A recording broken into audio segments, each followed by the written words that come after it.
Hey, what's going on, guys? So today we're going to be reacting to Operation Glacier. Alright, now this story I heard a lot of when I was in the Royal Marines, because it is a story of the Royal Marines, and it's a very harrowing story of that, guys. Alright, it really does get me emotional watching this and seeing such a fantastic account by this channel who's done this very well put together video based on the rescue of Lance Corporal Mathew Ford in 2007.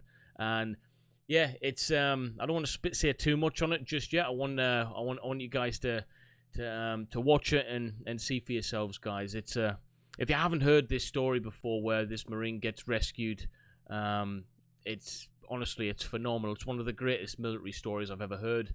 And before we do get started, I just want to say rest in peace to Marine Mathew Ford. Okay, a fantastic man, and yeah, I just want to send my condolences to him and his family, and I hope I do this video proud, guys, because it's like I say, it's a Royal Marine video, and me being a former Royal Marine, it does make a bit of a difference. And if I get a bit emotional on this one, then don't be surprised, guys. Okay, but before we get into it, guys, I just want to say thank you to these people here. These are the members. They're growing every single day, guys. We've got like 14 members now on the channel.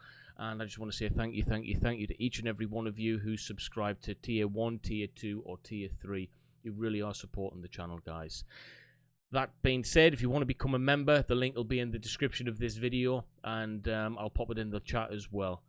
Also, guys, please consider subscribing to this channel if you haven't done so already. It really does help us out. Alright, we do want to grow. We're nearly at 15,000 now. This might even be the 15,000 video, I'm not sure, guys, but we're nearly at 15k subs. And share this content as well if you like the video. But other than that, we're going to get straight into it, guys. It's yeah, it's an emotional one, this, so enjoy it.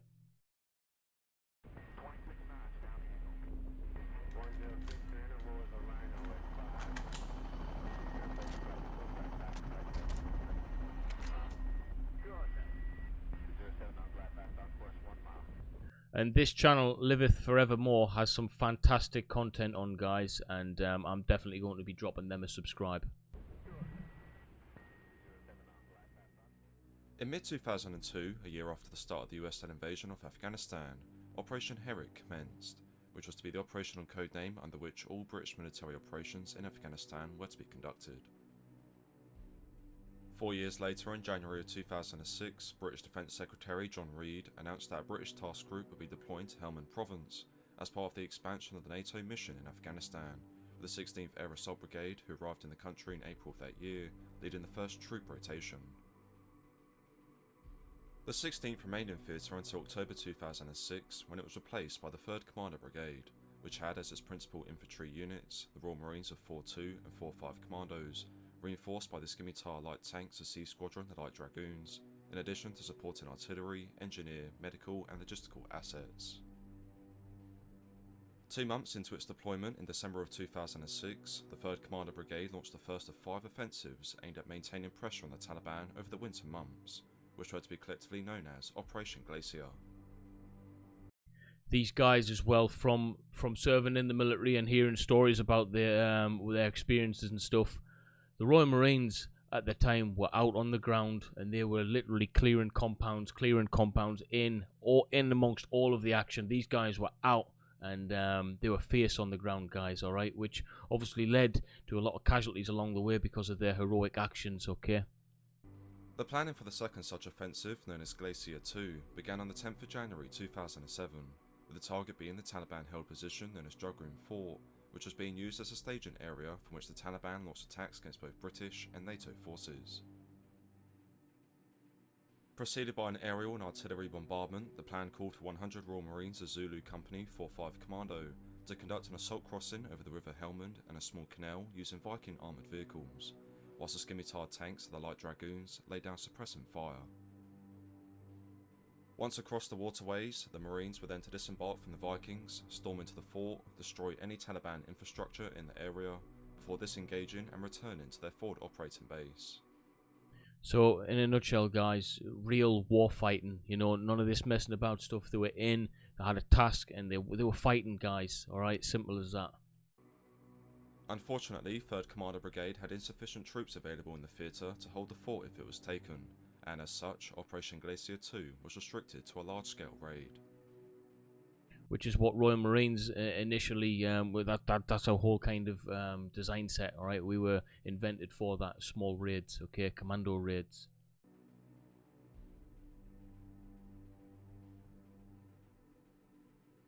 Beginning at midnight on the 14th of January 2007, the 105mm artillery guns of the 29th Commando Regiment Royal Artillery opened fire on Juggling Fort.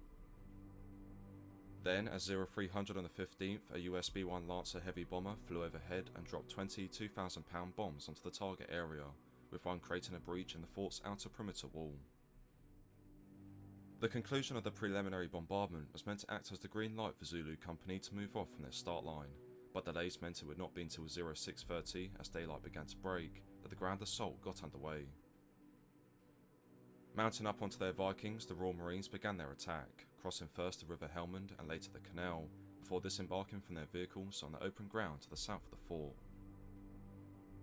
At the same time, the Scimitar light tanks of C Squadron, the Light Dragoons, opened up in the Taliban positions, which were enfilading the open ground with small arms, machine gun and RPG fire, resulting in 5 of the British troops becoming wounded. Despite this, the Royal Marines pressed on with scattered groups reaching the hole that had been created in the outer wall by the B-1 bomber. From here, elements of Zulu Company stormed into the fort itself, where over the next 45 minutes, they fought against stiff Taliban resistance and directed Apache helicopters onto the enemy strongpoints, until the decision was made to withdraw back across the river. After breaking contact with the enemy and reaching the west bank of the River Helmand, the senior officers conducted a head count to ensure everyone was accounted for, during which it was realised that a Marine, Lance Corporal Mathew, was missing in action. Consequently, a Desert Hawk 3 surveillance drone was put into the sky to try and find the missing Marine, and it was not... Honestly, guys, I'm interrupting here, but if you're making it this far in the video, I kid you not, you'll not believe what's coming next. You will not believe what they do. It is... I've never heard of this ever anywhere. All right, I heard of this story when I was serving in the Royal Marines, and it was that of a legend. This story is phenomenal. Not long before a heat signature was spotted, sat up against the outer wall of the fort, and identified to be the Lance Corporal. On receiving his location, Zulu Company organised a force of 4 Vikings and a dozen Royal Marines to go back across the river and recover their colleague, just as a Nimrod MR2, which had been providing overhead surveillance during the raid, reported that large concentrations of Taliban reinforcements were converging on the fort. Subsequently, the Apache helicopters were tasked with providing air cover for the rescue. However, on being briefed on the mission, the air crews realised that they had insufficient fuel to remain over the target for the duration of the recovery, and instead Warrant Officer Mark Rutherford, the pilot of one of the Apaches, put forward an alternative plan to the commanding officer of Zulu Company. This plan is insane, but it just shows you the level of commitment and honour that these guys have, and I'm so proud to have been part of the Royal Marines, guys. This story is harrowing. Wait for this. Sir, I've got a different idea. We will land at your location, give me 4 men, and I'll strap them to 2 Apaches. We'll go over, land by the fort, strap the casualty to the base of my helicopter, and come back. All you need to do is find 4 volunteers. After assessing his options, the commanding officer accepted this new plan and found 4 volunteers to carry it out, including Captain Dave Rigg, a Royal Engineer of the 28th Engineer Regiment, Marines Chris Fraser Perry and Gary Robertson, and Warrant Officer Class 1 Colin Hearn. Captain Dave Rigg later recalled his reaction to the task. It seemed an extraordinary, almost unbelievable plan. For one thing, I had no idea you could put passengers on an Apache. Where were they going to be, hanging underneath it, sitting on the side of it? No one knew at this stage how this would pan out. Neither did I. I didn't think it was possible to put passengers on an Apache, but I guess it technically isn't. That's why they're strapped 2 Marines to either side of it, which is unbelievable. Unbelievable, guys. You only see this in action movies, man. Regardless of these concerns, as Warrant Officer Class 1 Colin Hearn stated, there was no way we were going to leave him or anyone else on that battlefield.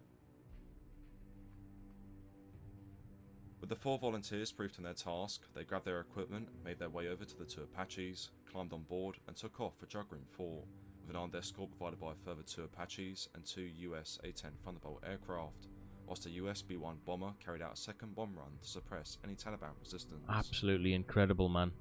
Flying out just after 0930, the 4 Apaches made their approach to the fort. The escort helicopters, one of which was flown by Captain Charlotte Madison, the first female Apache pilot in the British Army, breaking off to provide fire support to the rescue mission. Simultaneously, the 2 rescue Apaches flew into the target area, with the first mistakenly landing inside the fort itself, whilst the second touched down on the correct LZ, enabling Captain Dave Rigg and Marine Chris Fraser Perry to disembark and move off to recover Lance Corporal Mathew Ford. Rushing over to the outer perimeter wall, Captain Rigg located the wounded Lance Corporal and began to drag him back to the helicopter, with Marine Fraser Perry coming to his assistance moments later. As they neared the... I still can't believe when I hear this story how brave do you have to be to strap yourself onto a helicopter, but it also shows the level of comradeship within the Royal Marines, okay, and I can understand this as well. They're not going to leave anyone behind, even in dire danger like what they faced there. You know, they've already raided that compound and retreated because it was an overwhelming fighting force they were against, and here they are, strapped to Apaches going in to save their oppo. It's fantastic, guys. It epitomizes the whole core ethos of the Royal Marines, and again, I say it again, I'm proud to have served with them, you know, and what a fantastic story. Apache, the 2 pilots jumped out and helped strap the Lance Corporal to the aircraft, all the while under constant Taliban small arms fire, until the 4 re-embarked onto the helicopter. I mean, look at this. This is insane. This is crazy. Meanwhile, Warrant Officer Class 1 Colin Hearn and Marine Gary Robertson had become disorientated during the landing and, unknowingly, began heading towards the inner wall of the fort. Realising he had overrun the LZ, the pilot of the Apache leapt out and warned the 2 Marines that they were heading in the wrong direction, leading to the 3 moving off to the outer wall, from where they got eyes on Team 2, strapping Lance Corporal Ford to the second helicopter. With the mission completed, the 3 returned to their aircraft and got back into the air, linking up with the second helicopter and the 2 escorts, who over the course of the rescue had not only used their 30mm cannons, but had also expended all of their onboard missile and rocket ammunition in holding off Taliban counterattacks. So, they were doing this whilst under effective enemy fire. So, I don't know, man. I think it's one of the greatest military stories you could hear. Sadly, a young Lance Corporal lost his life. And may his name live on forever, guys. But what a story of heroic actions. You know, if you agree with me, drop a like. You know, share this video. I want this video to get shared with people to be able to see these heroic actions, because most of you guys have probably never even heard of this story before. I think what they're doing now, I think the Apaches are landing. I think they're going to try and get the casualty out, or hopefully, I pray and hope he's still alive. They're just going to pick him up, get him out of there. Apache there, still whacking 30mm down. I think what's going to be happening is one will be picking him up, one will be giving cover. You've got 2 Apaches that are giving air support. Come on, be alive. If he's alive, then it's top dollar.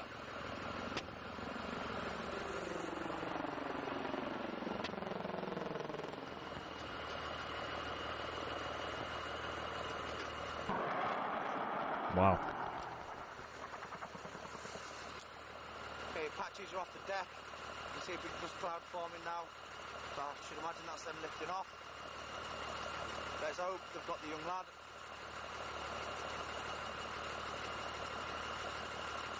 Okay, I can see one Apache coming through the cloud. And he's away, and someone's, oh, hang on a minute, someone's hanging underneath.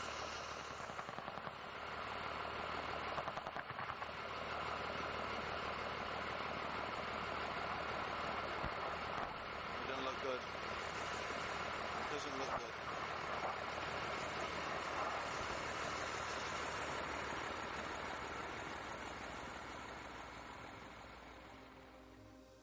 Sitting on one of the wings of the second Apache, Captain Dave Rigg recounted the return into Zulu's position. As we flew over the river, all the Zulu company were lined up on the west bank, waiting and hoping. It was a pretty solo moment for everyone. Seconds later, we landed and put Lance Corporal Ford on the ground. We then moved him to an awaiting CH-47 Chinook helicopter, which flew him back to Camp Bastion.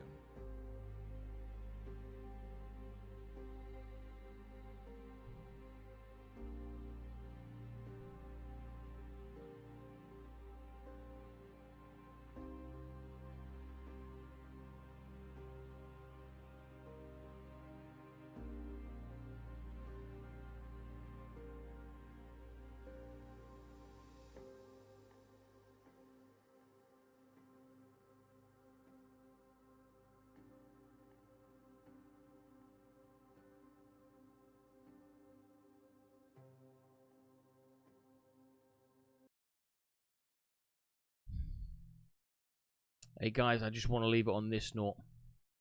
Rest in peace, Lance Corporal Mathew Ford, Royal Marines Commando. Rest in peace, warrior.